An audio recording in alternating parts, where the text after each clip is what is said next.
fight. With courage we shall take the flight, rising high into the light.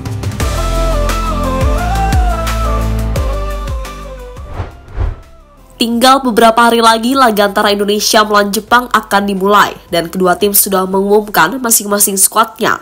Di timnas Indonesia tak banyak perubahan terjadi karena STY akan kembali mengandalkan pemain-pemain sebelumnya. Sementara di kubu Jepang, pelatih Hajime Moriyasu memutuskan untuk memanggil semua pemain terbaiknya yang bermain di Eropa. Tapi sayang dalam laga melawan Indonesia, Moriyasu harus kehilangan Ayase Ueda. Tapi itu bukanlah masalah besar, mengingat hampir semua pemain Jepang memiliki kualitas yang sangat luar biasa. Dan untuk itu, inilah cerita menjelang pertemuan akbar antara timnas Indonesia melawan Jepang.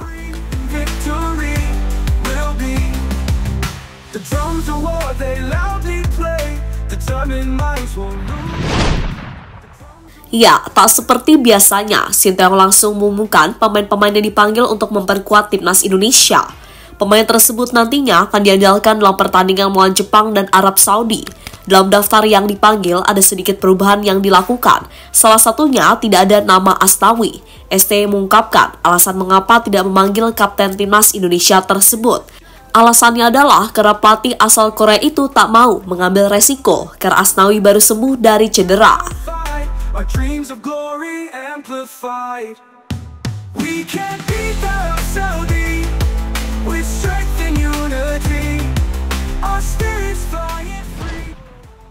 STY juga memanggil pemain baru yang sebelumnya juga pernah memperkuat Indonesia. Mereka adalah Sayuri Bersaudara, Ramadan Sananta, hingga Muhammad Riyandi. Untuk Riyandi, ia menggantikan posisi Hernando yang saat ini masih mengalami cedera. Selebihnya adalah pemain yang sebelumnya sudah diandalkan oleh Sinteyong, seperti Martin Paes, Jay Itzas, Tom Haye, Ragnar Oratmangun, hingga Rafael Struijk.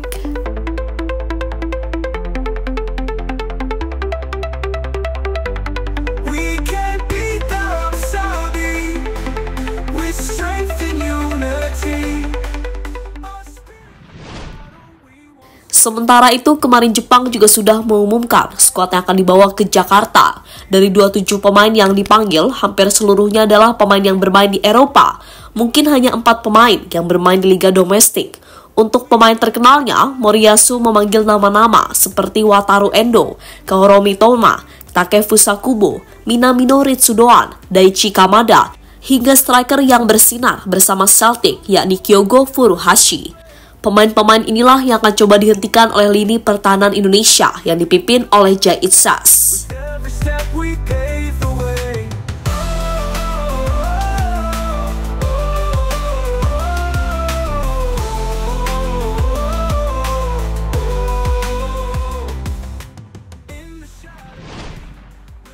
Medsos JFA langsung diserbu fans Indonesia.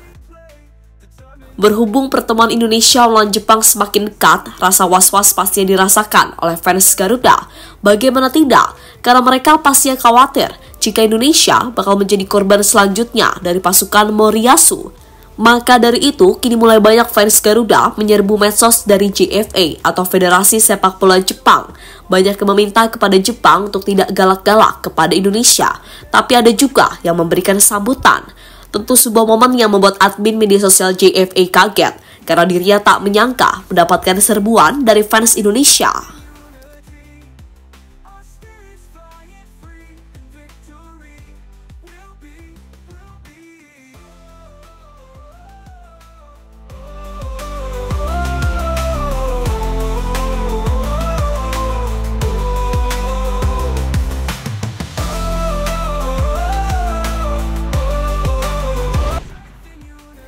Tiga pemain Indonesia jadi sorotan media Jepang. Tak hanya dari Indonesia, pertemuan nanti ternyata juga menjadi perhatian dari media Jepang, yakni Nikkei Sport. Media itu bahkan sudah menandai 3 pemain Indonesia yang menurutnya tidak asing bagi mereka. Pemain-pemain itu adalah Justin Hapner, Pratama Arhan, dan Calvin Verdong. Untuk Hapner dan Arhan, wajar jika mereka diperhatikan, karena sebelumnya pernah bermain di Liga Jepang, yakni bersama Cerezo Osaka dan Tokyo Verdy. Sementara Verdong diperhatikan karena bermain bagus di Liga Belanda. Ia juga dianggap sebagai rekan terbaik dari Koki Ogawa, striker dari timnas Jepang yang kebetulan juga satu tim dengan Verdong. Banyak pemain Indonesia yang memiliki pengalaman mewakili Belanda di kelompok umur. Rekan setim Koki Ogawa di Nijmegen Verdong juga memperoleh kewarganegaraan Indonesia pada bulan Juni, tulis Nikan Sport pada artikelnya.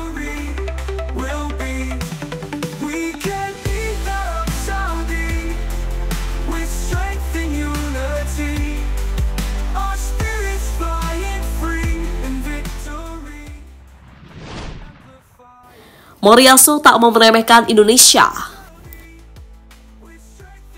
Meski dalam laga nanti diunggulkan, namun Moriyasu tak mau meremehkan Indonesia. Pelatih berusia 56 tahun tersebut menyoroti pemain naturalisasi yang saat ini dimiliki oleh timnas Indonesia.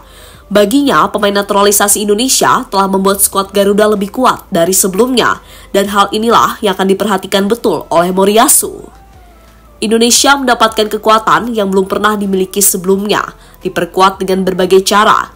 Ini adalah negara dengan budaya sepak bola yang antusias. Pemain yang dinaturalisasi sebagian besar adalah pemain yang aktif di Eropa. Sebagai pemain timnas Indonesia, dia mengisi sebagian besar posisi starter, membuat mereka menjadi tim yang berbeda dan lebih kuat dari sebelumnya, kata Moriyasu dikutip dari Bola Sport.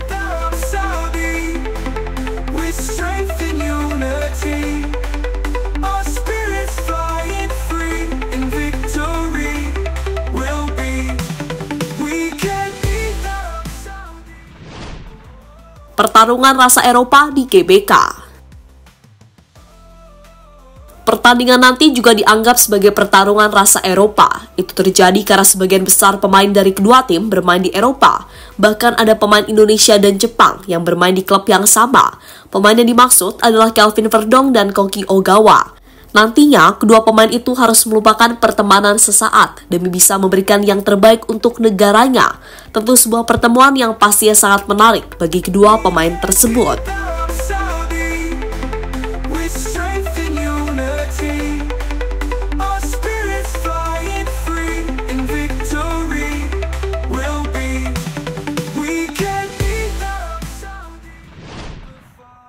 Lebih lanjut bagi Indonesia, laga melawan Jepang memang menjadi laga yang paling ditunggu. Buktinya dalam waktu 3 hari, tiketnya sudah habis terjual.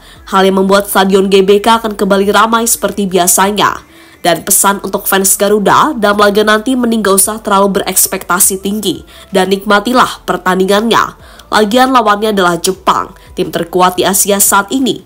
Mereka juga belum terkalahkan di babak kualifikasi Piala Dunia.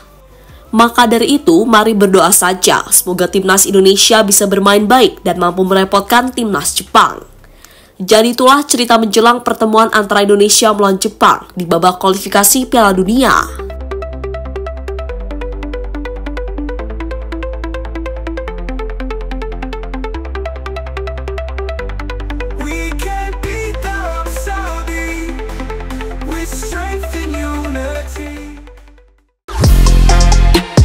Halo, izin iklan sebentar ya guys. Jadikan ruangmu bernuansa timnas. Temukan beragam poster dinding, sepak bola dan timnas dengan desain menawan, kualitas premium dan harga yang tidak akan menguras kantong. Segera klik link Shopee di deskripsi video ini dan dukung timnas dengan sepenuh hati.